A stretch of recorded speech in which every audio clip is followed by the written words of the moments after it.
श्रीराम समर्थ.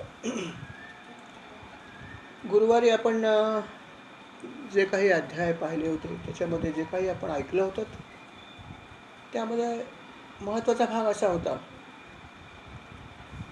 की पांडव कौरवांचं युद्धाचं संपलं होतं.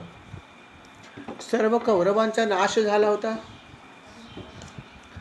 आणि अर्थात सर्व कौरवांचा नाश झाला तरी अर्थात धृतराष्ट्र आणि गांधारी हे अर्थात व्यवस्थित होते, कारण त्यांच्याशी कोणाचं युद्ध नव्हतं, काही नव्हतं. ते तिथेच राहत होते. पांडव अर्थात धर्माप्रमाणे वागणारे असणारे त्यांनी त्यांची भरपूर सेवा केली. त्यांना कुठल्याही प्रकारचं कमतरता कसली राहू दिली नाही.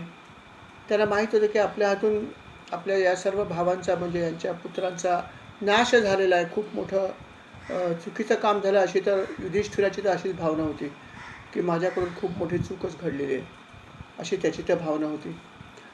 इतरांची सुद्धा कमी अधिक प्रमाणात थोडीशी अशी भावना होती, परंतु एक सर्वांचं नक्की होतं की सर्वांचं प्रेम जे होतं ते मात्र धृतराष्ट्रावर होतं, की जे काय आमचं वैर होतं ते फक्त यांच्याशी होतं. अर्थात याच्याशी आमचं वैर नसल्यामुळे यांच्याशी ते चांगलं वागत होते. अशा प्रकारे त्यांनी त्यांच्याकडून नेहमी भरपूर सेवा केली आणि अशा प्रकारे धृतराष्ट्र आणि गांधारी तिथे त्या राजवाड्यामध्ये सगळ्या सुखभोग घेत राहत होते. अर्थात मुलांचं दुःख ते हे तर त्यांच्या मनामध्ये असेलच, परंतु अशा प्रकारे ते दिवस काढत होते. आणि त्या ठिकाणी विदुर आले एक दिवस, आणि विदुर जेव्हा त्या ठिकाणी आले तेव्हा विदुरीने पाहिलं की जणू काही घडलंच नाही. अशा प्रकारचा भाव ठेवून हे जे आहेत दोघेजण तिथे राहत आहेत, तेव्हा त्याला थोडंसं दुःख झालं, थोडासा राग पण आला. आणि विदुर म्हणाला धृतराष्ट्राला, अरे तुम्ही कशी माणसं आहात? तुम्हाला काय वाटतं का? अरे ज्या पांडवांचा तुझ्या मुलाने इतका द्वेष केला, इतकी वेळा त्याचा हत्या करण्याचा प्रयत्न केला, इतकं काही सगळं केलं अगदी, आणि हे सगळं तुम्हाला माहीत होतं की तुमची मुलं करतात आणि तुम्ही त्यांना एक प्रकारे मूकसंमतीच दिली, आणि असं सगळं झालं. आणि इतकंच नव्हे तर अगदी युद्ध व्हायची पाळी आली, तेव्हासुद्धा कितीतरी प्रयत्न केले अनेकांनी, परंतु शिष्टाई काही होऊ शकली नाही. प्रत्यक्ष भगवंत आले होते कृष्ण, पण काही झालं नाही. आणि त्यावेळेस धृतराष्ट्र तू उदासीनता राखलीस. तू म्हणालास माझी मुलं ऐकत नाहीत, अशा प्रकारची एक तू भूमिका घेतलीस आणि युद्ध होऊ दिलंस. यथावकाश युद्ध झालं आणि परिणाम तर तू बघितलास. हे युद्ध व्हायच्या आधीच मी तुला सांगितलं होतं की हे बंधू तू माझं ऐक आणि दुर्योधनाला या राज्याच्या बाहेर घालव, परंतु तू माझं ऐकलं नाहीस. आणि तू ऐकलं नाहीस आणि नंतर दुर्योधनाने माझ्यावरती अनेक वाईट शब्दामध्ये सर्व सभेमध्ये अपमानकारक असे उद्गार काढले. अर्थात मला त्याचं काही वाटलं नाही. मी हे राज्य सोडून तीर्थयात्रेला निघून गेलो. आणि आता तीर्थयात्रा करून जेव्हा आलो तेव्हा बघतो तर युद्ध संपलेलं, सर्वांचा नाश झाला तुझ्या पुत्रांचा, आणि ते तर समजा जिथे पोचायचे तिथे पोचले, परंतु तू इथेच राहतोयस. ही काय फार चांगली गोष्ट नाही. इतकं सगळं झालं आहे तरी पण तुझ्या विलासी वृत्तीमध्ये काही फरक पडला नाही, याचं मला फार दुःख होतं की तू याच्यातून काहीच शिकला नाहीस. अरे आता किती दिवस तू अशा प्रकारे इथे राहणार आहेस? हे काय फार चांगली गोष्ट नाही आहे.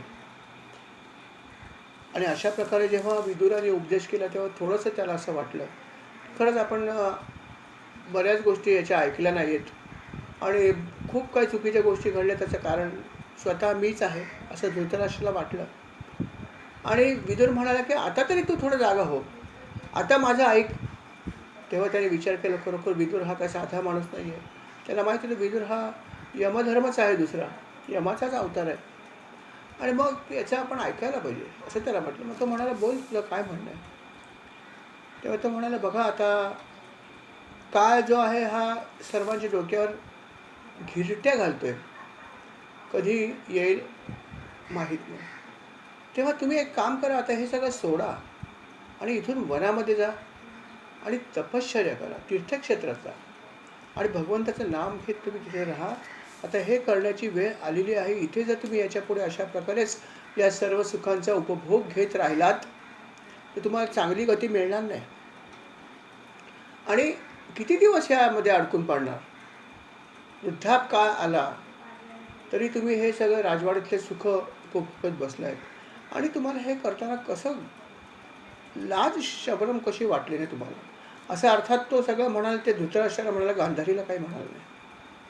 परंतु हे सगळं त्याला पटलं होतं आणि म्हणून धृतराष्ट्राने ठरवलं की जसा सल्ला दिला त्याप्रमाणे करायचं. आणि मग त्याने सल्ला दिल्याप्रमाणे मध्यरात्रीच एक दिवस आला. ज्या दिवशी हा सल्ला दिला त्याच दिवशी रातोरात धृतराष्ट्र जो आहे तो तिथून विदुराला बरोबर घेऊन निघून गेला. मध्यरात्रीच निघून गेला. अर्थात जाताना त्यांनी काही आपल्या बरोबर नेलं नाही, काही कुठल्या प्रकारचं सोनं नेलं नाही, नाणं नेलं नाही, अंगावरच्या कपड्यानिशी तो तिथून निघून गेला. सकाळ झाल्यावरती जेव्हा पांडव नेहमीप्रमाणेच नेहमी पहिल्यांदा धृतराष्ट्र आणि गांधारीला भेटायला यायचे, त्यांचं दर्शन घ्यायचे, त्यांचा आशीर्वाद घ्यायचे. हे करायसाठी जेव्हा ते तिथे आले तेव्हा त्यांनी पाहिलं की या ठिकाणी तर धृतराष्ट्र आणि गांधारी दोघंही दिसत नाहीत. त्यांनी खूप शोधलं पण कुठे त्याला दिसलं नाहीत. तेव्हा त्यांनी विचार केला कुठे गेले असतील. त्यांनी संजयला विचारलं. तेव्हा संजय सुद्धा त्याचं काही उत्तर देऊ शकला नाही. संजय सुद्धा अश्रू ढाळत होता. तेव्हा त्याला समजेना की आता कोणाला विचारावं. त्याला तर फार दुःख झालं की अरे एक तर वृद्धापकाळामध्ये आहेत दोघंही जण, दुःखी आहेत. काय झालं असेल काय माहिती, कुठे यांनी आत्महत्या तर नाही केली ना, गंगेमध्ये उडी तर नाही मारली ना, असं वगैरे त्याला युधिष्ठिराला फारच काही वाटायला लागलं. तेव्हा त्याला अत्यंत दुःख झालं. संजय काही उत्तर देत नाही, युधिष्ठिराला काही समजेना.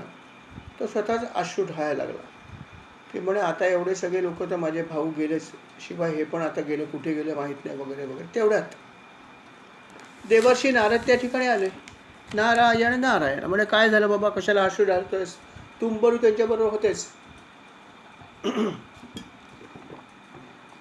तेव्हा युधिष्ठिराने सांगितलं काय सांगू नारद मुनी, देवर्षी तुम्ही आलात बरं झालं. आता तुम्ही मला सांगा कुठे गेले असतील. असं असं सगळं आहे. ते म्हणलं कशाला तू शोक करू त्याचा? त्यांचा शोक तू अजिबात करू नकोस. त्यांचाच नव्हे, तू या जगामध्ये कोणासाठी शोक करूच नको, हे लक्षात ठेव. अरे जग हे ईश्वराच्या अधीन आहे. ज्यांचा वेळ येतो तो मनुष्य जातो, त्याला काय आपण करू शकतो. तू असा शोक करत जर राहिलास तर कसं होईल? हे तुला मी सांगायची गरज लागू नये. खरं पाहिलं तर तू स्वतः एवढा धर्म जाणणारा आहेस, धर्माप्रमाणे चालणारा आहेस, आणि मग अशा प्रकारे तुझी ही वेळ यावी याचं मला फार दुःखही वाटतं. असं तू कशाला वागतोयस, कशाला दुःख करतोयस? तो म्हणला महर्षी ठीक आहे, हे सगळं मानतो मी, परंतु ते कुठे गेले असतील हे सांगणार. ते म्हणा ते ठीक आहे, ते मी तुला सांगतो कुठे गेले असतील. आणि मग त्याने सांगितलं की असं आहे की विदुराच्या सल्ल्याप्रमाणे त्यांनी इथून ते खूप लांब गेलेत आणि हिमालयामध्ये जिथे सप्तर्षीच्या योगामुळे एक जागा निर्माण झाली, तिथे जो आश्रम आहे त्या आश्रमामध्ये तिथे जाऊन ते राहत आहेत. आणि अर्थात त्यांनी अन्न पाणी जे आहे ते त्याचा त्याग केलेला आहे आणि फक्त ते भगवंताचं नाम घेतच राहत आहेत. अशा प्रकारे त्यांनी तिथे राहायला सुरुवात केली. अर्थात त्यांच्याबरोबर त्यांची पत्नी आहेच आहे, तिथे सती होती, त्यामुळे ती पण तिथे राहते. आणि ते आता पूर्णपणे ईश्वराची धारणा करण्यामध्ये मग्न आहे. तेव्हा तू इथून जाऊ नकोस त्यांना परत आणण्यासाठी. आणि असं करशील तर तू त्यांच्या पुढच्या मार्गामध्ये तू विघ्न आणल्यासारखे होईल. तर हा तू विचार सोडून दे की मी त्यांना परत घेऊन येईन, हे तू अजिबात करू नकोस. हे फार महत्त्वाचं आहे. आणि हेही लक्षात ठेव की आज जे मी तुला सांगतोय, या दिवसापासून बरोबर 5व्या दिवशी धृतराष्ट्र आपल्या शरीराचा त्याग करतील. त्यांचं शरीर जळून भस्म होणार आहे. आणि अर्थात जेव्हा धृतराष्ट्राचा अशा प्रकारे मृत्यू त्याला जेव्हा येईल, तेव्हा गांधारी हे जेव्हा बघेल की आपल्या पतीला अशा प्रकारे मृत्यू येत आहे, तेव्हा ती सुद्धा त्याच अग्नीमध्ये प्रवेश करेल आणि सतीधर्माचं पालन करेल. हे सगळं 5व्या दिवशी आजपासून घडणार आहे, जे अटळ आहे, हे विधिलिखित आहे आणि हे होणं गरजेचं आहे. तेव्हा तू शोक सोडून दे. अशा प्रकारे नारद मुनींनी त्यांना सगळं सांगितलं.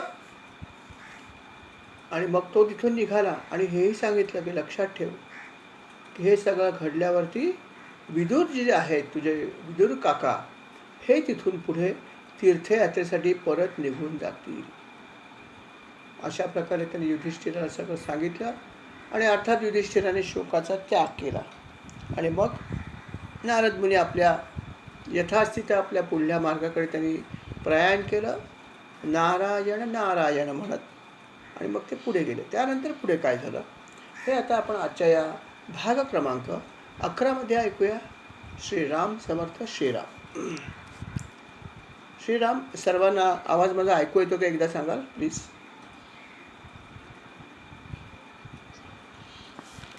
ओके. श्रीराम. धन्यवाद.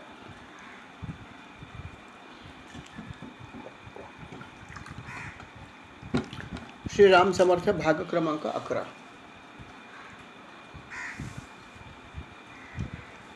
युधिष्ठिराला सगळी माहिती समजलेली आहे. काय झालं सगळं वगैरे, काय होणार आहे 5व्या दिवशी सगळं समजलं. तो म्हणाला ठीक आहे, तर काय जे झालं ते झालं, हरकत नाही. इथे पुढे काय झालं जे मागे घडलं होतं, म्हणजे आपल्याला आठवत असेलच की श्रीकृष्ण जो आहे तो युधिष्ठिराबरोबर राहत होता बरेच दिवस. यज्ञ वगैरे त्याने करायला लावले. हे सगळे यज्ञ वगैरे झाले आणि नंतर मग अर्थात भगवंत जे आहे ते द्वारकेकडे परत गेले सर्वांचा निरोप घेऊन. हे आपण ऐकलंच आहे, याच्या आधीच्या भागात सगळं घडलेलं आहे. आणि भगवंत जेव्हा गेले तेव्हा त्याने एक काम केले, ते अर्जुनाला बरोबर घेऊन गेले. मात्र बाकी कुठल्या पांडवाला त्यांनी बरोबर नाही, फक्त अर्जुनाला बरोबर घेतलं आणि ते द्वारकेला गेले आणि बाकी सगळे इथे परत राहिले आपल्या आपल्या ठिकाणी. द्वारकेला भगवंताबरोबर अर्जुन गेले, त्याला बरेच महिने झाले होते, पण अर्जुन काय परत नव्हता आला. आणि युधिष्ठिराला बरेच अपशकून दिसायला लागले त्या दरम्यान. त्याला बरेच अशा गोष्टी दिसल्या की ज्या चांगल्या नव्हत्या. अपशकून काय घडले असतील, तर त्याला असं दिसलं की जो ऋतू ज्यावेळेस यायला पाहिजे तो येत नव्हता. आता तुम्ही म्हणाल ह्याच्यात नवल काय, हे तर आम्ही नेहमीच बघतो. पावसाळा व्हायला पाहिजे जून महिन्यात, कुठे चालू होतो. ऑगस्टला सुद्धा कधी कधी येत नाही पाऊस, येतच नाही. जून महिन्यात पडत नाही, कधी कधी जुलैत पण पडत नाही. काय नवल आहे. अहो हे तर आपलं कलियुग आहे, हे तर होणारच आहे, हे तर होणारच आहे. परंतु तेव्हा तसं नव्हतं ना. तेव्हा भगवान श्रीकृष्ण जेव्हा तिथे होते, युधिष्ठिर राज्य करत होता, तेव्हा सगळे ऋतू वेळेवर यायचे. आणि त्यामुळे असं घडणं हे अपशकून मानलं जातं. आणि म्हणून त्याला हे पहिलं दिसलं की ऋतू जे आहेत ते जसे ज्यावेळेस ज्या प्रकारे व्हायला पाहिजे तसे होत नव्हते या काही महिन्यामध्ये. परत लोकांमध्ये सुद्धा त्याला बराच बदल झाल्यासारखा वाटला. सगळी लोक जे आहेत ती क्रोधी, लोभी आणि असत्य बोलणारी आहेत असं त्याला दिसायला लागलं. लोकांच्या वर्तनात फरक पडला. ही सगळी लोक आधी तशी तितकी काय नव्हती अशा प्रकारे, पण आता सगळ्यांच्या वृत्तीमध्ये फरक होत चालला होता. लोक पाप करायला लागले होते, खोटं तर जागोजागी बोलायला लागले होते. आणि अर्थात तेव्हा दुर्योधनाला वाटलं ह्याच्यात काहीतरी नक्कीच घोटाळा आहे, म्हणून हे असं घडतं. काहीतरी अपशकून आहे, काहीतरी वाईट गोष्ट नक्की घडलेली आहे किंवा घडण्याच्या मार्गावर आहे. काय काय समजायला मार्ग नाही. मग त्याने विचार केला आता काय करावं, काय केलं तर त्याला आपल्याला हे सगळं समजेल. एक तर दुर्योधन आपला अर्जुनाकडून काही निरोप पण नाही आला, काही पत्र नाही, काही नाही, काय नाही. काय झालं असेल. अर्थात त्याने विचार केला की आपण आपल्या भीमसेनाला पाठवूया बघायला काय झालं ते. आणि त्यांनी भीमाला बोलवलं. म्हणे भीमसेना, अरे बाबा अर्जुन गेला तिथे द्वारकेला भगवंताबरोबर गेला, तो तिकडचाच होऊन राहिला. अरे झाले ना 6-7 महिने, काय कुठे काहीच वार्ता नाही. 7 महिने होऊन गेले, पण तुझा हा धाकटा भाऊ अजून परत आला नाही, काही निरोप नाही, काही नाही, काही नाही. काय घडलं काय समजायला मार्ग नाही. आणि मला तर अपशकून होत आहेत सारखे. भगवान श्रीकृष्णांनी अवतार तर आपल्या समाप्त करायचा काही विचार नाही केला ना. कारण मला नारद मुनी असं म्हणाले होते की श्रीकृष्ण भगवान कदाचित अवतार समाप्त करू शकतात. ही वेळ तर नाही आली ना बाबा, मला काही माहीत नाही कधी करणार ते. तेव्हा मला मनात खूप काही शंका येतात आणि एक तर इथे सगळे अपशकुन होत आहेत. पृथ्वीवर भूकंप व्हायला लागलेत, आकाशातून उल्कापात होताना दिसतंय. माझी डावी मांडी फडफडते, डावा डोळा फडफडतोय, डावा हात फडफडतोय. अरे असं कधी झालं नव्हतं. काय हे असं सगळं मला अशुभ अशुभ आहे असं दिसतंय. नक्कीच काहीतरी खराब गोष्ट झालेली असावी किंवा होण्याच्या मार्गावर आहे असं मला तर वाटतंय. तेव्हा काय करावं मला समजत नाही. मला खूप चिंता पण वाटते. म्हणून मला असं वाटतं की आता तू ह्याच्यात काय करू शकशील तर बघ. कारण काय की मला फारच अपशकुन दिसत आहेत. म्हणे अरे गंमत अशी आहे की ज्या देवतांच्या मूर्त्या ठेवल्यात ना, त्या मूर्त्यांच्या सुद्धा तोंडावर तेज गेलं. त्या देवतांच्या मूर्त्या ज्या त्या रणवेल्या दिसत आहेत. आता हे तर असं दिसायला नाही पाहिजे ना. एक मात्र बघा गंमत तुम्हाला सांगतो की देवतांच्या मूर्त्या कुठेही असोत, जिथे उपासना चांगल्या प्रकारे होते त्या मूर्तींच्या अर्थात मूर्तीवरती तेज आलेलं असतं, कारण उपासना होते तिथे. जिथे उपासना होत नाही, मूर्ती किती सुंदर असली तरी ते तेज तुम्हाला दिसणार नाही. हे तर आपल्याला माहीत आहे. असा अनुभव थोडासा आम्ही घेतला होता गुजरातला. जेव्हा आम्ही गेलो होतो, सरांना आठवत असेल, गुजरातला आपण गेलो होतो आणि काही मूर्ती एका ठिकाणी आम्ही गेलो अशा मोठ्या उद्यानात. ते मूर्ती ठेवल्या होत्या असे कपाटासारखं केलेलं. त्यांनी काचेचं असं तावदान बनवलं आणि आतमध्ये अनेक मूर्ती होत्या. सगळ्या मूर्ती होत्या मोठ्या मोठ्या, पण एकाही मूर्तीच्या चेहऱ्यावरती तेज नव्हतं. सगळ्या काळवंडलेल्या होत्या. तर आम्ही म्हटलं ह्या मूर्ती एवढ्या ठेवल्यात आणि मग अशा काळवंडलेल्या का वाटत आहेत. काही समजलं नाही आम्हाला हे का वाटत आहे. आणि ते यथावकाश आम्ही जेव्हा पुढे गेलो तेव्हा अतिशय पुढे म्हणजे अतिशय कोपऱ्यामध्ये त्या सगळ्या गोष्टीचं ते जे काय होतं ते सर्वात शेवटचा भाग होता तो स्मशानाचा होता. आम्हाला माहीतच नव्हतं हे स्मशान. तिथे अशा प्रकारचा बोर्ड पण नव्हता. आणि तिथे बरेच लोक आमच्यासारखे पर्यटक बघत होते काय आहे म्हणून. आणि स्मशानभूमी अतिशय लांब कोपऱ्यामध्ये होती आणि आधी सगळ्या देवाच्या मूर्ती वगैरे ठेवले होते. असं तर कधी स्मशानात आपण कुठले बघितलं नाही. त्यामुळे आम्हाला वाटलं काहीतरी पुरातन देऊळ असेल. आम्ही आपले सगळे तिथे बघत होतो या मूर्ती बघत. आणि सगळ्या मूर्ती ज्या होत्या कुठल्याही मूर्तीच्या चेहऱ्यावर तेज नाही, सगळीकडे काळवंडलेले होते. असंच होतं. आणि म्हटलं असं कसं आहे मूर्ती अशा आहेत, एवढे मेंटेन ठेवल्यात, काचेत ठेवल्यात आणि अशा कशा काळवंडल्या आहेत असंही आम्ही मनात म्हणत होतो. परंतु जेव्हा पुढे जाऊन बघितलं तेव्हा याचा उलगडा झाला की मूर्त्या इथे असल्या तरी इथे त्यांची काही उपासना होऊ शकत नाही, कारण स्मशानभूमी आहे. देवतांची उपासना करण्याची जागा नाहीच आहे. आणि तेव्हा आम्हाला लक्षात आलं की याचं कारण असं आहे. आणि इथे हा युधिष्ठिर पण असंच म्हणतो की देवतांच्या मूर्त्या ज्या आहेत त्यांचे चेहरे रडवल्यासारखे आहेत. आणि म्हणून मला असं वाटतं काहीतरी अनिष्ट गोष्ट झाली तरी असावी किंवा होण्याच्या मार्गावर आहे. तेव्हा बाबा रे तू जा आणि क्षेम कुशल काय ते सगळं तिकडचं घे आणि अर्जुनाला घेऊन परत ये. भीमसेन म्हणला ठीक आहे, जशी तुझी आज्ञा, मी नक्की जाऊन बघू नको, काही काळजी करू नको. आणि अशा प्रकारे भीमाने त्याला आश्वासन दिलं. आणि तेवढ्यात दूत आला आणि म्हणाला की महाराज द्वारकेहून अर्जुन परत येत आहेत. हा म्हटलं किती छान बातमी सांगितलीस. अरे वा वा वा, ह्याची ती मी वाट बघतोय. चला भीमा, तुझी एवढ्या लांब जाण्याची चक्कर वाचली. चला माझं काम झालं. अर्थात भीमसुद्धा उत्सुक होता अर्जुनाला भेटायला. आणि हे सगळं बोलता बोलता अर्जुन तिथे येऊन पोचला. आणि बघतात तो काय, अर्जुनाचा चेहरा त्याला बघवत नव्हता. अर्जुन जो आहे तो त्याच्या चेहऱ्यावरती तेज तर अजिबात नव्हतं. तो रडवेला झालेला होता. त्याच्या डोळ्यात अश्रू होते आणि तो वर बघायला तयार नव्हता. त्याने आल्याला पहिलं काय केलं असेल तर युधिष्ठिराच्या चरणावर आपलं मस्तक ठेवून दिलं. काही बोलतच नव्हता. तेव्हा युधिष्ठिराने त्याला शांत केलं. म्हटलं अरे बंधू, पहिला शांत हो आणि मग मला सांग. बस थोडा वेळ सांग काय घडलंय. अरे द्वारकेमध्ये तू जाऊन आलास, तिथे इतके सगळे आपले नातलग आहेत, त्यांचा मला क्षेम कुशल सांग, मी ते ऐकायसाठी उत्सुक आहे. वसुदेव मामा आहेत आपले, त्यांची पत्नी म्हणजे मामी देवकी आहे, तिच्या बहिणी आहेत, हे सगळे तिथे राहत आहेत. कृतवर्मा आहे, अक्रूर आहे, कोण नाही तिथे, यादव वीर बरेच आहेत, अजून सात्यकी तिथे आहे. तर असे सगळे वीर पण तिथे आहेत, प्रद्युम्न आहे. तर हे सगळं असताना तू मला त्यांचा क्षेम कुशल सांग. आणि शिवाय हेही मला सांग की स्वतः भगवंत काय करतायत सध्या. भगवंताला आमची आठवण येते का? त्याला येते की नाही माहीत नाही, पण आम्हाला मात्र भगवंताची खूप आठवण येते इथे.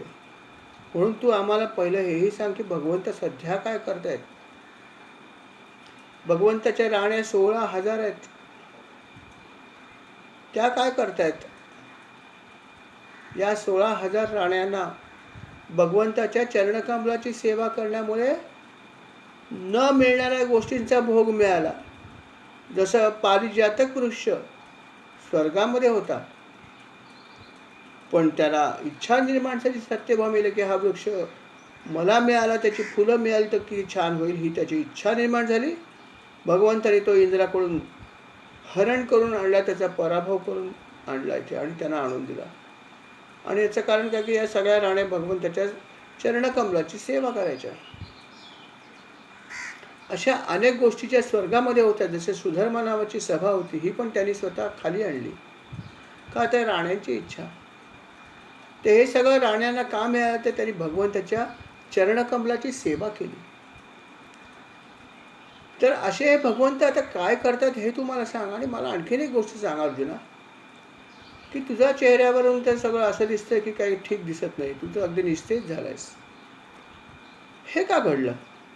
तुझा कोणी अपमान तर नाही केला ना, हे मला सांग. कोणी तुझं अंतःकरण तर दुखावलं नाही ना. अर्थात असं दुखवणं कठीण गोष्ट आहे, कारण तुझा पराक्रम किती सर्वांना माहीत आहे. तरी पण काय सांगावं, कोणीतरी काहीतरी बोलू पण शकतं. नक्की काय घडलं हे ते मला सांग ना. अशी कुठली गोष्ट घडली की त्याच्यामुळे तुझा चेहरा असा उतरलेला आहे. तुझ्या हातून एखादी चूक तर घडलेली नाही ना. जसं तू एखाद्या याचकाला म्हणला असेल मी तुला अमकी अमकी गोष्ट देईन, आणि जर नाही देऊ शकलास तर, कारण तू क्षत्रिय आहेस, तुझं एखाद्याला म्हणलं असेल की तुला अमकी गोष्ट मी नक्की देईन, तर तुला द्यायला पाहिजे, कारण ती तुझा शब्द आहे आणि क्षत्रिय आपला शब्द पाळतात. असं काही घडलं नाही ना.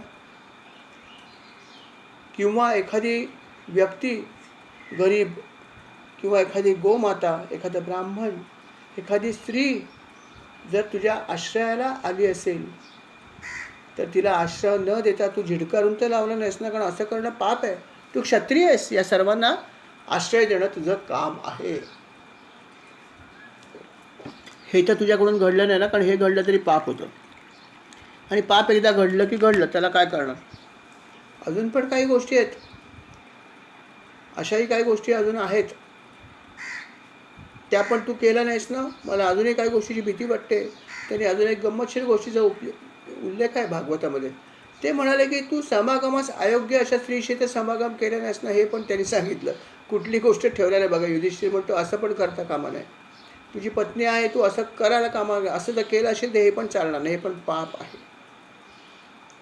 किंवा आणखीन एक त्यांनी गंमत सांगितलं की समागमास योग्य स्त्रीशी असभ्यपणे तर वागला नाहीस ना. समजा त्या स्त्रीची इच्छा आहे, पण जर तुला वाटलं हे करायला नाही पाहिजे, उचित नाही, तर तिला तू नाही म्हणताना सुद्धा सन्मानाने आणि चांगल्या भावनेने तू तिला हे सांगितलं पाहिजे, ही अयोग्य गोष्ट आहे. जसं स्वर्गामध्ये यांनी असं उत्तर दिलं होतं उर्वशीला. उर्वशी त्याच्याकडे जेव्हा आली होती आणि म्हणाले की मी तुझ्याबरोबर एक रात्र रत होऊ इच्छिते, तेव्हा त्यांनी नम्रपणे तिला सांगितलं की माते, मी तुझा स्वीकार करू शकत नाही, मी तुला मातेच्या रूपात बघतो. तिने परोपरीने अर्जुनाला सांगितलं की नाही, हा स्वर्गलोक आहे, हे तुझं मृत्यूलोक नाही आहे, इथे ही भावना नाही.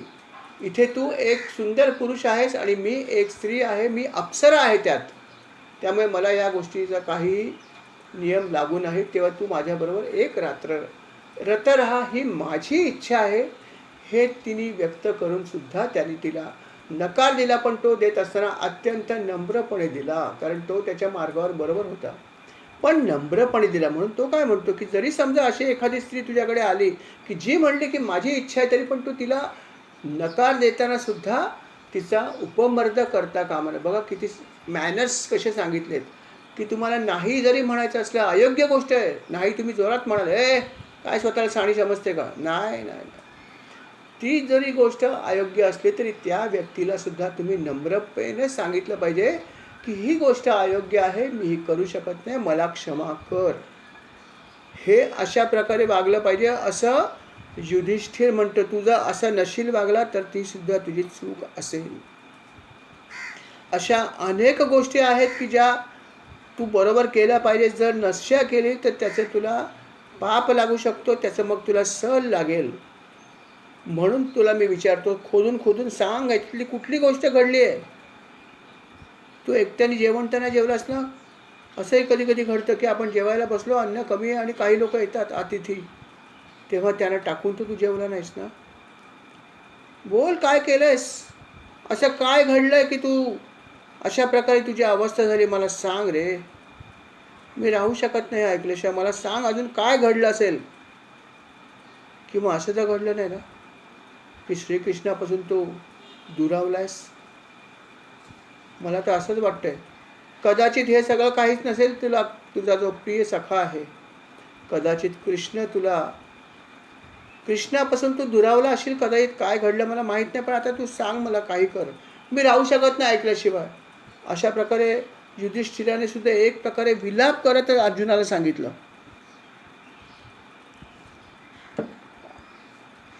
अर्जुनाला अशा प्रकारे तो एकामागे काय काय सांगतो. अर्जुन काही बोलतच नाही. अर्जुन फक्त मान खाली घालून उभा आहे. अर्थात युधिष्ठिराला काही समजेना की आता माझ्या भावाला बोलतो कसं करू. तो एकामागे एक प्रश्न फक्त विचारत होता. अर्जुन काही बोलत नव्हता. अर्थात अर्जुन जो आहे तो भगवंताच्या ध्यानामध्ये पडून गेला होता. तो काहीही बोलू शकत नव्हता. आणि अर्थात अर्जुन काही बोलत नाही आणि युधिष्ठिर न थांबता बोलतो. दोघांची दोन प्रकार झालेले आहेत.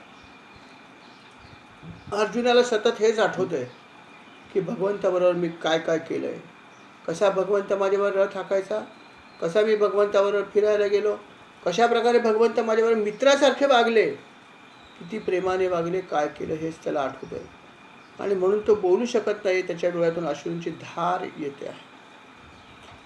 कंठ सद्गतीत झाला. शेवटी अर्जुन म्हणाला, महाराज काय बोलू, तुम्ही माझ्या प्रश्नांची सरबत्ती केली, पण मी काय सांगू तुम्हाला, कसं सांगू मला समजत नाही. अहो महाराज, माझे मामे भाऊ म्हणजेच आपले सुद्धा अत्यंत घनिष्ठ मित्र असलेले श्रीकृष्ण यांना आपण सर्व दुरावलेलो आहोत, मुकलेलो आहोत.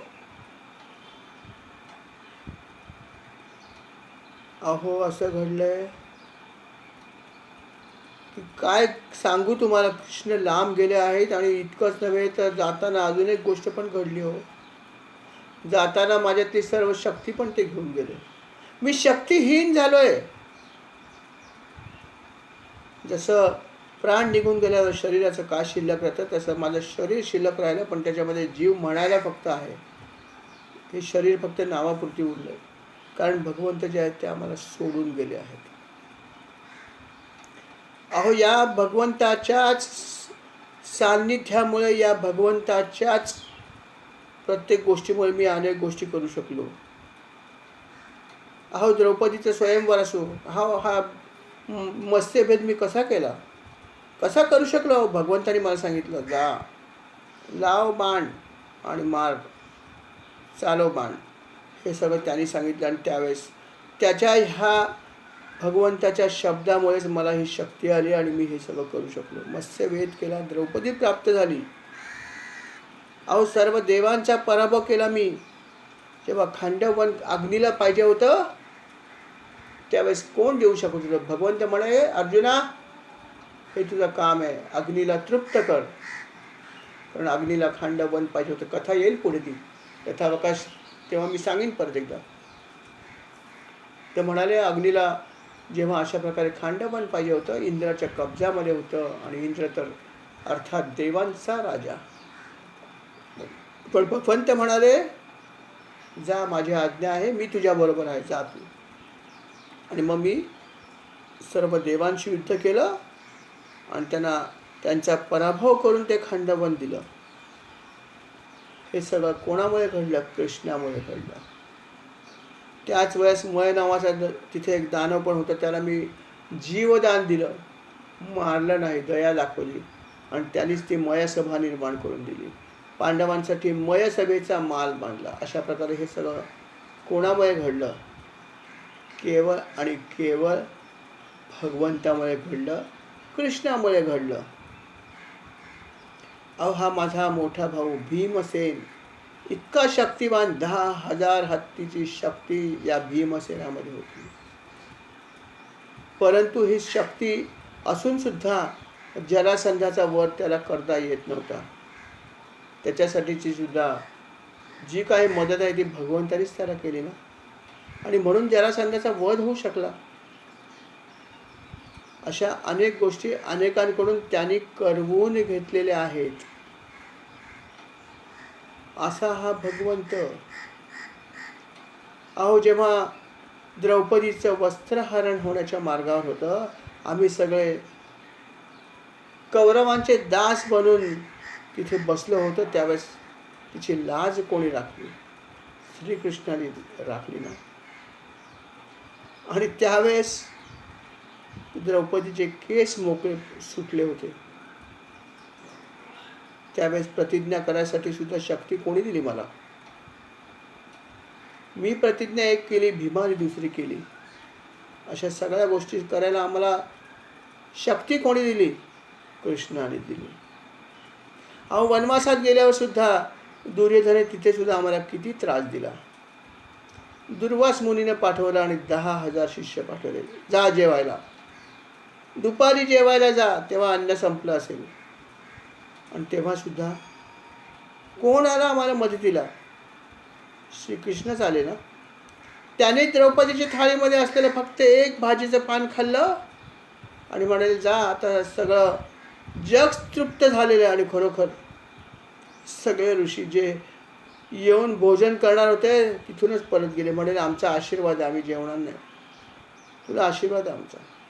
हे सगळं कोणी केलं? भगवंताने केलं. अन्यथा दुर्वास मुनीने आपलं भस्म करून टाकलं असतं तिथेच. परंतु भगवंताने काय केलं नाही हे सांग. अरे, या भगवंतामुळेच मी प्रत्यक्ष भगवान शंकरांशी सुद्धा युद्ध करू शकलो. त्याने मला परीक्षा घेतली होती. मी त्या परीक्षेमध्ये अर्थात कशामुळे उत्तीर्ण झालो? तर भगवंतामुळे. आणि प्रत्यक्ष शंकर भगवंताशी मी युद्ध केलं आणि त्या युद्धामुळे प्रसन्न होऊन भगवान शिवानी मला पाशुपती अस्त्र दिलं, जे कोणाकडेच नव्हतं. इतकंच काय, त्या स्वर्गामध्ये सर्व लोकपालांनी मला त्यांची आपापली दिव्य शस्त्र दिली आणि याच देहाने मी सदेह स्वर्गात गेलो होतो. कोणाच्या कृपेने? भगवंताच्या कृपेने मी सदेह गेलो. सदेह जाऊ शकत नाही कोणी. स्वर्गात राहिलो आणि तिथेही मी देवांना अनेक प्रकारची मदत केली. हे सगळं कोणामुळे करू शकलो? भगवंतामुळे. अरे, पांडवांची तर सेना होती, महारथी होते, परंतु हे जे कौरव सैन्य होतं त्यांच्याकडे सुद्धा खूप सेनापती होते. भीष्म आणि द्रोण हे तर असे होते की ज्यांचा पराभव करणं कोणालाही शक्य नव्हतं. परंतु युद्धाच्या आधीच हे भीष्म, हे द्रोण, हा कर्ण जो इतक्या वल्गना करायचा, या सर्वांचा पराभव फक्त माझ्या एकट्याच्या हातून घडला.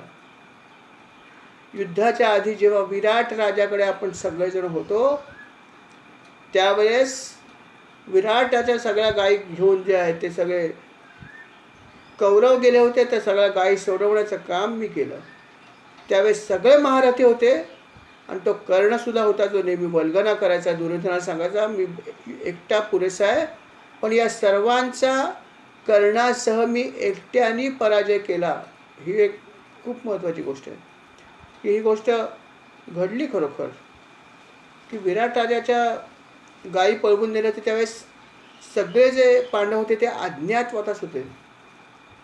आणि जेव्हा ही सगळी सेना आली, दुर्योधन, दुःशासन, कर्ण, त्यावेळेस अर्थात अर्जुन तिथे होता.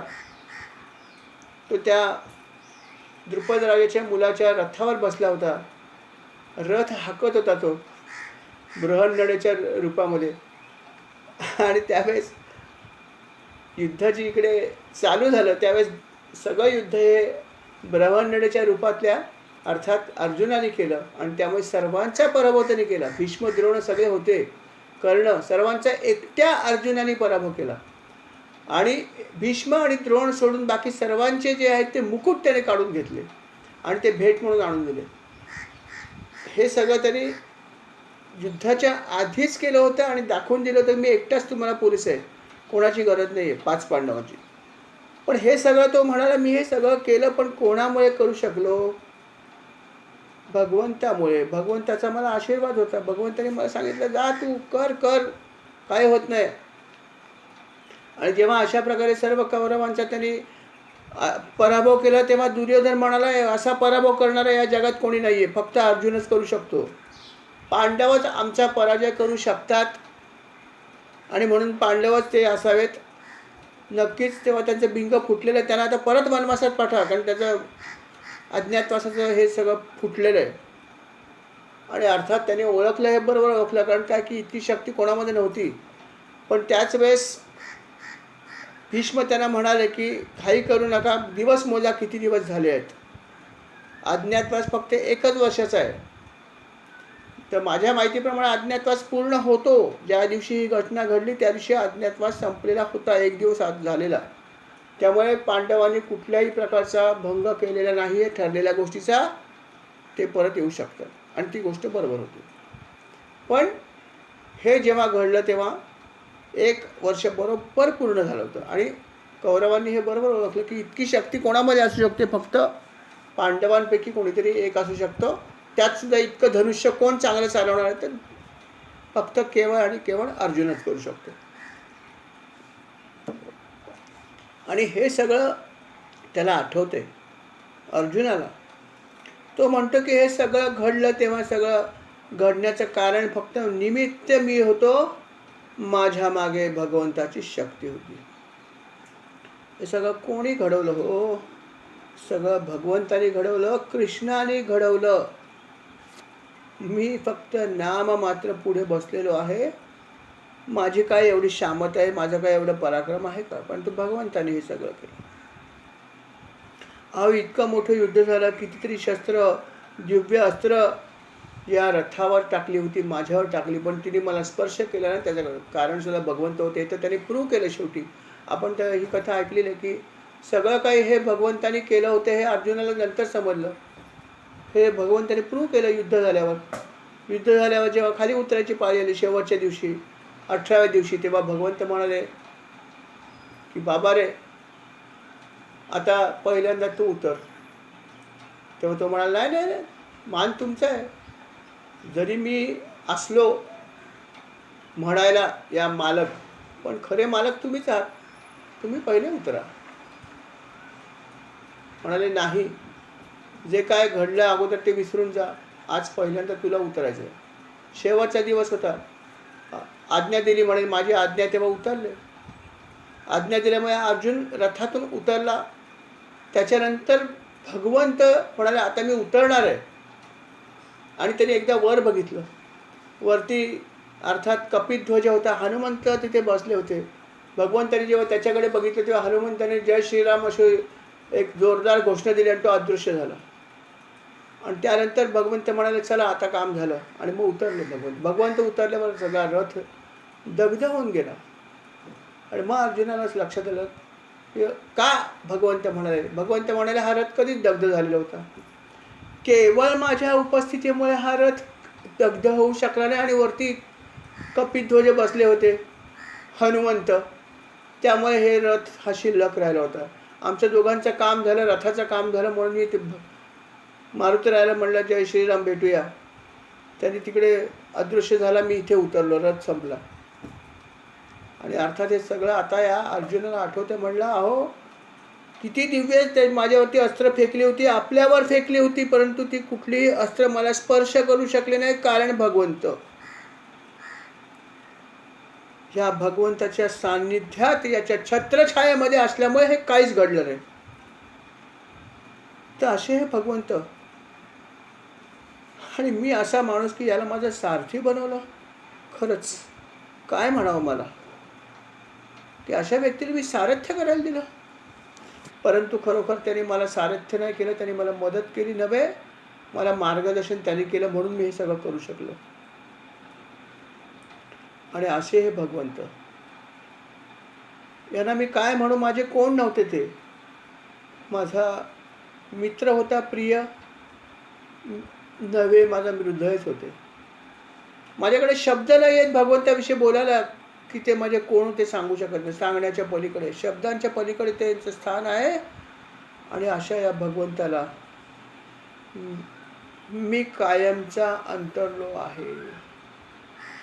अहो मगाशी मी तुम्हाला म्हणालो की भगवंत जे आहेत ते आता त्यांना मी अंतरलो, त्याच्यामुळे माझी खरोखर शक्ती सगळी नष्ट झाली. मी तुम्हाला जे म्हणतोय ना की भगवंत असल्यामुळे या सगळ्या गोष्टी घडवून माझ्याकडून आणल्या, त्यांनी शक्ती त्यांची होती. हे मी तुम्हाला असंच सांगत नाही आहे, उदाहरणासकट सांगतो. हे पहिली उदाहरणं सोडून दे, आत्ताच सांगतो. काय घडलं माहिती आहे का तुम्हाला? अहो मला तिथून परत जेव्हा यायचं होतं त्यावेळेस भगवंत म्हणाला की आता सगळ्यांचा नाश होणार, मी पण देह सोडून देणार आहे. तेव्हा त्यानंतर तुझी जबाबदारी ही आहे की इथे असलेल्या सगळ्या स्त्रियांना तू घेऊन परत जायचं आहे आणि हस्तिनापूरला घेऊन जा. आणि अर्थात त्यांचं सुरक्षितपणे तू घेऊन त्यांना तिथे पोचव. एवढंच फक्त माझं काम आहे. तर मी भगवंताला म्हणलं हे नक्की मी आनंदाने करेन. यथावकाश सगळं इथे घडलं. फक्त स्त्रिया शिल्लक राहिल्या होत्या, तेव्हा त्या सर्व स्त्रियांना मी माझ्याबरोबर घेतलं, रथामध्ये ठेवलं आणि पुढे मी उभं राहिलो माझं धनुष्य बाण घेऊन. आणि जेव्हा दरमजल करत निघालो, वाटेमध्ये अनेक दुष्टांनी माझा रस्ता अडवला. अनेक लोकांनी माझा रस्ता अडवला आणि त्यांच्याशी मी युद्ध केलं. अर्थात त्यांना सांगितलं मध्ये येऊ नका. मी जर गांडीव धनुष्याला बाण लावला तर तुमचं काय खरं नाही, मुकाट्याने लांब व्हा, मला रक्तपात करायचा नाही आहे असं मी त्यांना सांगितलं. पण हे सगळे दुष्ट होते, दुर्बुद्धी असलेली लोक होती. त्यांनी रस्ता सोडायला नकार दिला आणि मग आमचं युद्ध झालं. पण आश्चर्याची गोष्ट अशी की माझं हेच गांडीव धनुष्य होतं की ज्याने मी अनेक वीरांचा पराभव केला. तेच अक्षय बाण होते, तेच भाता तोच होता, घोडे तेच होते, सगळं काही तेच होतं. मी स्वतः अर्जुन पण तोच होतो. ज्या अर्जुनाच्याकडून भीष्म, द्रोण, कर्ण, रथी, महारथी यांचा पराभव झाला आहे, देवांचा पराभव झाला होता, अशा ह्या माझा ह्या दुष्ट गोपांनी, ह्या दुष्ट लोकांनी माझा पराजय केला. माझ्या समोर त्यांनी या बऱ्याचशा स्त्रियांचं हरण केलं आणि मला काही करता आलं नाही. माझे सगळे बाण निष्प्रभ ठरत होते. या सर्व चालू असताना, माझा बाण वर्षा चालू असताना पण माझा पराभव करून ह्या सगळ्या स्त्रियांचं त्याने हरण केलं. मला असं वाटलं की खरोखर मला मृत्यू आला असता तर युद्धात बरं झालं असतं. पण मी जिवंत आहे हे सगळं सांगायला तुला युधिष्ठिरा, अरे माझी सगळी शक्तीच गेली रे. भगवंत गेले नाही, भगवंतानी सगळी शक्ती पण नेली. म्हणून मी म्हणतो की सगळं त्यांनी केलं, मी काही नाही केलं आजपर्यंत, कारण ते नाही. आणि एक क्षुल्लक कामसुद्धा मला करता नाही आलं. क्षुल्लक लोकांचा मला पराभव करता आला, त्यांनी माझा पराभव केला, कारण भगवंत नाहीच. आता काय बोलू मी? अहो काय कथा सांगू? हे सगळे जे यादव होते, या यादवांकडून काही चुकीच्या गोष्टी घडल्या. या यादवांपैकी काही लोक जे आहेत त्यांनी मदिरापान केलं आणि मदिरापान केल्यावर जे व्हायचं तेच झालं. मदिरापान केल्यामुळे त्यांचा तोल ढळला आणि मग त्यांना शापाला ब्राह्मणाच्या एका सामोरं जावं लागलं. ऋषींचा अपमान त्यांनी केला आणि मग त्या शापाचा परिणाम असा घडला की ते आपसामध्ये एकमेकामध्येच ते लढायला लागले आणि एकमेकाशी लढत लढत सगळे लोक यथावकाश मरण पावले. आज तिथे द्वारकेमध्ये हाताच्या बोटावर मोजलेली एवढीच लोक शिल्लक आहेत. बाकी सगळी लोक नष्ट झालेली आहेत. कारण त्यांनी सर्वांनी आपसामध्येच युद्ध करून एकमेकाला मारून टाकलेलं आहे. मला हे सांगणं सुद्धा तुला कठीण चाललं राजा. भगवंताने यादवांकडून कितीतरी चांगली कामं करून घेतली, सगळ्यांकडून करून घेतली, पण यादवांचा पण नाशच झाला आज. आणि अर्थात हे सुद्धा भगवंतानेच केलं असं मलाही वाटतं. भगवंताने कदाचित ठरवलं असेल की अशी कोणीच लोक नको आहेत की जी अन्याय करू शकतात, जी माजलेली आहेत, आणि म्हणून कदाचित असेल. पण यादव सुद्धा जे आहेत त्यांचा सुद्धा आता संहार झालेला आहे. अशा प्रकारे हा अर्जुन जो आहे तो एकामागे एक गोष्टी सांगतोय. आणि हे प्रत्येक गोष्ट तो सांगत असताना भगवंताचं चिंतन त्याला सतत त्याच्या हातून होतंय. सतत तो प्रत्येक वेळेस भगवंताची आठवण करतोय. पण गमतीची गोष्ट अशी झाली बघा, खूप महत्त्वाचा भाग आहे की अशा प्रकारे अर्जुन विलाप करतोय. अर्जुन अशा प्रकारे विलाप करतोय आणि प्रत्येक वेळेस भगवंताची आठवण करतोय. पण हे करता करता तो अचानकपणे शांत झाला.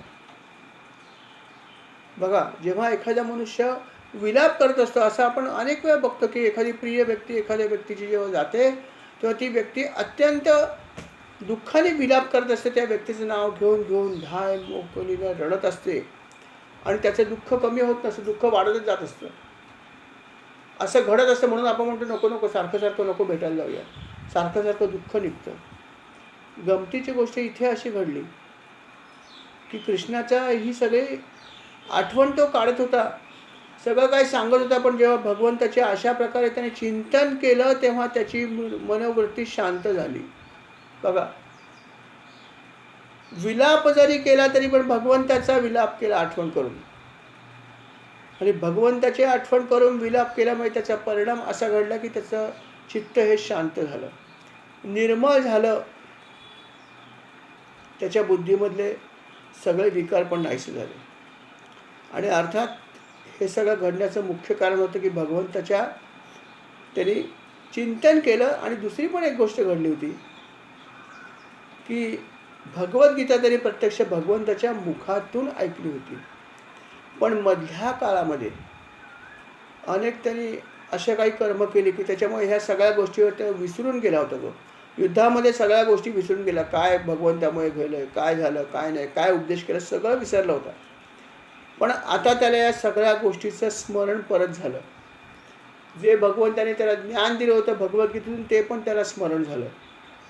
आणि अर्थात भगवद्गीतेचं स्मरण होणं म्हणजे ब्रह्मज्ञानाचं स्मरण होणं होतं. आणि त्यामुळे या सर्व ज्ञानाचं त्याला स्मरण झाल्यामुळे त्याच्या मनातलं जे दुःख होते ते दुःख पूर्ण निघून गेलं आणि त्याची वृत्ती निर्मळ आणि शांत झाली.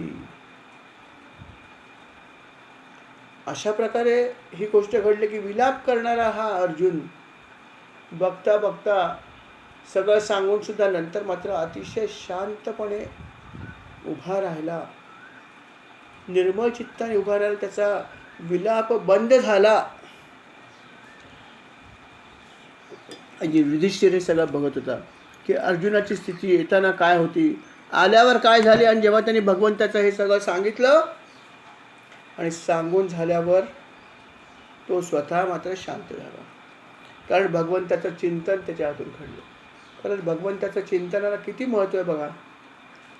की भगवंताच्या ह्या आता बघा त्यांनी जे काय सांगितलं ते काय होतं, भगवंताच्या गुणांचं चिंतन केलं त्यांनी. विचार करा, त्यांच्या लीलांचं चिंतन केलं की मला त्याने असं वाचवलं, त्याने असं केलं, माझं असं केलं. खांडण वनात असं घडलं, अमकं घडलं. सगळं चिंतन त्यांनी भगवंताचं केलं, दुःखाने केलं, पण चिंतन केलं ना.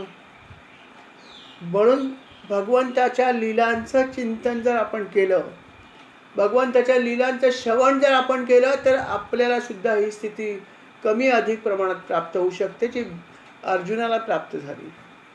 अर्जुन त्या शोकातून बाहेर आला का, त्या भगवंताची त्याने अशा प्रकारे चिंतन केलं सर्व त्याच्या लीलांचं, आणि म्हणून तो शांत झाला. त्याची वृत्ती परत निर्मळ बनली. याचं फळ असं पण आहे की जर एखाद्या माणसाने खूप चांगलं चिंतन केलं तर जन्ममृत्यूच्या चक्रातून सुद्धा तो मुक्त होऊ शकतो. अर्जुन झाला, त्याच क्षणी झाला, कारण त्याने या सगळ्या गोष्टीचं खूप चांगल्या प्रकारे चिंतन केलं. भगवद्गीतेचं चिंतन पण तो आताच केलं त्याने, याच वेळेस सगळं त्याला आठवलं, आणि त्यामुळे त्याचं दुःख जे आहे ते दुःख नष्ट झालं, आणि जन्ममृत्यूच्या चक्रातून सुद्धा कायमची मुक्तता त्याची झालीच झाली. अशा अनेक गोष्टी फक्त या चिंतनामुळे घडतात. म्हणून चांगल्या ग्रंथाचं चिंतन करावं. आणि भागवतासारखा ग्रंथच नाही, इतक्या पवित्र ग्रंथाचं जर आपण चिंतन केलं तर बघा किती फायदे त्याचे आहेत. भागवत ग्रंथ हा प्रमाण मानला जातो सगळ्या ठिकाणी. काल मी एक कीर्तन सेवा ऐकायला गेलो होतो, इथेच आपल्या भास्करवाडीमध्ये, भास्करवाडीत नाही, तुमच्या रमेतीला. आणि तिथे जी कीर्तन सेवा होती ती कीर्तन सेवा काल मी ऐकली, अजूनही आहे 4-5 दिवस रामनवमीपर्यंत 8:30 वाजता चांगली सेवा आहे. ते एक रामदासी बुवा आले, चांगलं कीर्तन करतात, ते ऐकलं काल मी. तर ऐकताना त्यांनी पण 2-3 उदाहरणं दिली की असं आहे शास्त्रात, तसं आहे शास्त्रात, आणि नंतर म्हणा याला प्रमाण काय, याला प्रमाण आहे भागवत ग्रंथ. भागवतामध्ये असं सांगितलं आहे, असं असं झालं पाहिजे, भागवतामध्ये असं असं सांगितलं आहे म्हणून हे बरोबर आहे, भागवतामध्ये असं असं घडलं, हे लिहिलं म्हणून ते बरोबर आहे. सगळ्या ठिकाणी भागवतातले दाखले बुवा देत होते. अर्थात बुवाच कशाला, कुठलाही कीर्तनकार, कुठलाही प्रवचनकार, तो कितीही नामवंत असो, लहान असो मोठा असो, भागवत ग्रंथ हा सर्व गोष्टींचा दाखला म्हणून वापरण्यात येतो, कारण हाच खऱ्या अर्थाने सुप्रीम ग्रंथ आहे.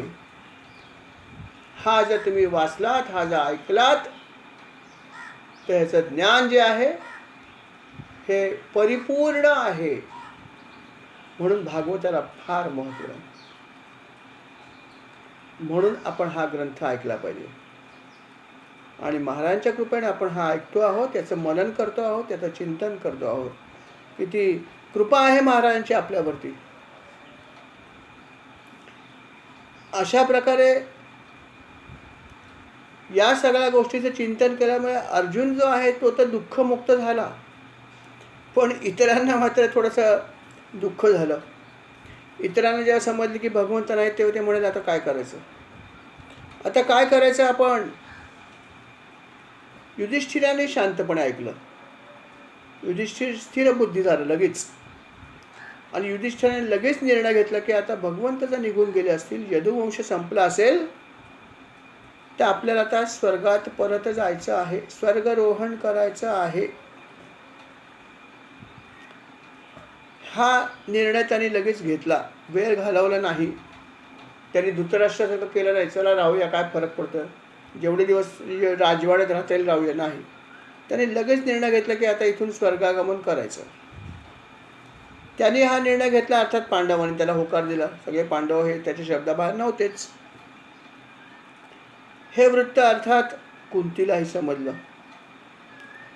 तिने लगेचच भगवंताचं स्मरण केलं भक्तियुक्त, आणि आपलं मन चित्त सगळं तिने भगवंतामध्ये स्थिर केलं, आणि लगेच तिने हे जग सोडून दिलं. वेळच लागणार नाही तिला, तर मोकळी झाली. अशा प्रकारे तिने हे केलं, क्षणामध्ये वेळ लागला नाही. आणि भगवंताने तर भागवतात असा उल्लेख आहे की भगवंताने शरीर त्याग केला, पण तो असा नाही केला. त्याचा असा उल्लेख आहे की भगवंत अदृश्य पण झाले शेवटी. हे सगळं त्यांनी मानवासारखं काही केलं नाही, फक्त होऊ दिलं, पण नंतर त्यांनी शरीर जे ते अदृश्य केलं, असं वर्णन भागवतामध्ये. पण त्यांनी अशा प्रकारे पृथ्वीचा त्याग केला हे मात्र नक्कीच होतं. अर्थात ज्या क्षणी भगवंताने हे शरीर त्याग केला किंवा या पृथ्वीचा त्याग केला, त्याच क्षणी कलियुग तिथे येऊन उभं राहिलं. अर्थात ते टपूनच बसले होते की कधी भगवंत जाता आणि कधी मी आतमध्ये येतोय, वाटच बघत होतं. आणि लगेच ज्या क्षणी हे घडलं त्याच क्षणी कलियुग आलं. आणि कलियुगाचं आगमन झालं हे युधिष्ठिराला लगेच लक्षात आलं. कारण तो म्हणलाच होता की काय घडलंय काय समजत नाही आहे, ऋतुमान बदललं, लोकांची वृत्ती बदलली, सगळे असत्याने वागायला लागले, लोभ दिसतोय, कपट दिसतोय, हिंसा दिसतोय, अधर्म वाढला. त्याला तेव्हाच लक्षात आलं की काहीतरी अघटित घडलेलं आहे, कारण कलियुग सुरू झालं होतं. आणि म्हणून हे घडलं होतं, म्हणून त्यांनी ठरवलं आता कलियुग पण सुरू झाला आहे, भगवंत नाही, आता आपलं काय काम इथे, चला आपण आता जाऊया इथून, महाप्रस्थान करूया. आणि अर्थात जाण्यापूर्वी आपला नातू आहे परीक्षित राजा, याला आपण हस्तिनापूरचं हे सगळं राज्य देऊन टाकूया. समुद्र वलयांकित राज्य आहे, सगळं राज्य एक हाती आहे, सम्राट होता तो युधिष्ठिर. आणि मग त्यांनी ते राज्य देऊन टाकलं परीक्षिताला. मथुरेमध्ये त्यांनी अनिरुद्धचा जो पुत्र होता व्रज नावाचा, त्याला त्यांनी सेनापती म्हणून नेमणूक केली. नंतर नंतर युधिष्ठिराने काही यज्ञ करायचे ठरवले. वेगवेगळ्या प्रकारचे प्राजपत्य नावाचे यज्ञ होते. हे यज्ञ त्यांनी केले. आणि त्या यज्ञामध्ये जसं मी म्हटलं की वेगवेगळ्या प्रकारचे यज्ञ करतात, तेव्हा वेगवेगळ्या प्रकारच्या अग्नीला सुद्धा प्रज्वलित करायचं असतं. अग्नीसुद्धा अनेक प्रकारचे आहेत. अर्थात हे सगळं ज्ञान युधिष्ठिराकडे होतं, प्रश्नच नाही आहे. ते सगळे त्यांनी यज्ञ वगैरे केलं, सगळं काही केलं. आणि नंतर मग त्यांनी अर्थात स्वतः काय केलं ते ऐका. त्यांनी काय केलं की आपल्या वाणीला मनामध्ये, मनाला प्राणामध्ये, प्राणाला अपानामध्ये, अपान हा वायूच आहे, अपानाला मृत्यूमध्ये, आणि शेवटी मृत्यूला पंचमहाभूतात शरीरामध्ये विलीन केलं. हे काय केलं हे आपल्याला जरी मी सांगितलं तरी समजू शकत नाही. कारण काय की हा सगळा भाग हा खूप गूढ आहे आणि हा फक्त योगी लोकच करू शकतात. त्यामुळे किती वर्णन चांगलं दिलं, किती सांगितलं तरी हे सगळं प्रॅक्टिकली कसं आहे हे आपण समजू शकत नाही. तेव्हा फक्त हे आपण ऐकून ठेवूया की अशा प्रकारे त्यांनी आपल्या सगळ्या गोष्टी एकात एक ज्या गोष्टी जिथून आल्या आहेत तिथे आधीच परत पाठवलं, फक्त देह शिल्लक ठेवला. पण जिथून जे आले ते ऑलरेडी त्यांनी परत पाठवलंच होतं. अशा प्रकारे त्यांनी शरीरामध्ये आत असलेल्या सगळ्या गोष्टी ज्या जिथे तिथे यथास्थित पाठवून दिल्या. नंतर अन्न पाणी सोडून दिलं, मौन धारण केलं, केस मोकळे सोडले, आणि मग तो तिथून बाहेर पडला उत्तर दिशेने. अर्थात आपल्याला ही कथा माहिती आहे की तो उत्तर दिशेने गेला, बद्रिकाश्रमात गेला. तिथे एक जागा आहे, आपण ती दाखवतात कुठून पांडव स्वर्गाकडे गेले, ती जागा आहे. तिथून ते चालत चालत अर्थात यथावकाश गेले. आणि मग चालत चालत गेले यथावकाश. एक एक पांडव जे आहेत ते त्यांना मृत्यू आला एकामागे एक. आणि करत करत सगळे पांडव जरी मृत्यू पावले तरी त्यांनी अर्थात कोणासाठी तिथे न थांबता युधिष्ठिर मातलं अर्थात पुढे चालत चालत अशाच प्रकारे पुढे गेला. आणि तो एकच व्यक्ती होता की जो सदैव स्वर्गामध्ये पोचला. अशा प्रकारे युधिष्ठिराने हे सगळं ऐकल्यावरती ज्या प्रकारे सगळं केलं आणि सर्व पांडव अर्थात त्याच्या मागोमाग आले. आणि अशा प्रकारे सर्व पांडवांनी एकामागे एक देहत्याग केला. सर्वात पहिला द्रौपदीने केला, नंतर नकुल, सहदेव आणि अर्जुन आणि भीम. अशा प्रकारे करत करत करत सर्वात शेवटी तो एकटा शिल्लक राहिला आणि तो स्वर्गात गेला, असा उल्लेख काही ठिकाणी आहे. आणि त्या प्रकारे पांडवांनी हे सगळं केलं. जेव्हा भगवंतानी शरीर सोडून दिलं, त्याला जसं ठरवलं होतं त्याप्रमाणे त्यांनी काही गोष्टी केल्या. आपल्याला सगळ्या कथा पुढे येतील परत, म्हणून मी सांगत नाही. की भगवंतानी प्रभास क्षेत्रामध्ये अर्थात आपला देह जो आहे तो सोडून दिला. आणि विदुराने हे सगळं बघितलं की भगवंत निघून गेले. मग त्याने विचार केला, आता काय आपलं तरी काय शिल्लक राहिलं, आपलंही संपलाच आहे आता इथलं सगळं काम. आणि अर्थात तो आपल्या मूळ लोकामध्ये गेला. आणि अर्थात त्याचं मूळ म्हणजे यमाचाच पुत्र होता तो, नव्हे यमच होता. त्याला खाली यावं लागलं शापामुळे. आणि म्हणून तो आपल्या ज्या मूळ जागा होती यमलोकाकडे त्यांनी प्रस्थान केलं. आणि अशा प्रकारे सर्व पांडवांनी जे आहे अशा प्रकारे महागमन केलं. भगवंताचं जेव्हा त्यांना समजलं की भगवंताने आपलं शरीर सोडून दिलं आहे, आपला अवतार समाप्त केला, पांडवांना हे लक्षात आलं की आपलासुद्धा अवतार समाप्तीची वेळ आली. आणि अशा प्रकारे सर्व पांडवांनी एकामागे एक जे आहे ते आपलं शरीर सोडून दिलं. आणि केवळ युधिष्ठिर हा एकटाच असा होता की जो स्वर्गामध्ये दाखल झाला सदेह. आणि अशा प्रकारे हा एक अध्याय या ठिकाणी संपतो. महाभारताच्या कथेचा खऱ्या अर्थाने अध्याय इथे संपतो, कारण ती कथाच तिथे संपते. भागवतामध्ये त्याने असा उल्लेख केला आहे की भगवंताचे अतिशय प्रिय कोण होते, तर पांडव होते. तर भगवंताचे अतिशय प्रिय असे पांडव जे होते त्यांची ही जी कथा आहे, म्हणजे भगवंताने देह सोडल्यानंतर त्यांचं जे काही घडलंय त्याची ही जी काही कथा आहे, ही कथा अतिशय परमपवित्र आणि मंगलमय आहे. तर जो मनुष्य ही कथा श्रद्धेने ऐकेल तो निश्चित भगवंताची भक्ती आणि मोक्ष प्राप्त करून घेईल, अशी फलश्रुती सुद्धा या भागवतामध्ये लिहिलेली आहे. या अध्याय संदर्भात जी काही कथा भगवंताची आपण ऐकलीत त्याच्या महाप्राणाची आणि नंतर पांडवांच्या महाप्राणाची, त्यांची जी काही कथा आपण ऐकली, जर आपण ही श्रद्धेने ऐकाल तर त्या व्यक्तीला भगवंताच्या भक्तीची आणि मोक्षाची प्राप्ती नक्की होईल. अशा प्रकारची फलश्रुती या अध्यायामध्ये भागवतामध्ये दिलेली आहे. आपण भगवंताच्या चरणी, आपण महाराजांच्या चरणी प्रार्थना करूया की बस आम्ही तर काही इतके भाग्यवान, इतके काही आम्ही पुण्यवान नाही आहोत, परंतु जशी आम्हाला जितक्या श्रद्धेने ऐकता येईल तेवढी श्रद्धेने आम्ही ऐकण्याचा प्रयत्न केला आहे. बस जे काय आहे ते उचित फळ तूच देशील, आम्ही फक्त तुझी सेवा करू इच्छितो ते करून घ्या. अशी आपण प्रार्थना भगवंताच्या चरणी करूया आणि महाराजांच्या चरणी करूया. आणि हे म्हणूया की महाराज जी काही सेवा घडली आजसुद्धा ती आपल्या कृपेने घडली आहे, ते आपल्या चरणी मी अर्पण करतो, तिचा स्वीकार करावा. कळत नकळत जर चूक झाली असेल तर क्षमा करावी आणि ही सेवा अशीच आमच्याकडून करून घ्यावी ही विनंती आपल्या चरणी आहे. महाराज स्वीकार करावा. श्रीराम समर्थ. श्रीराम.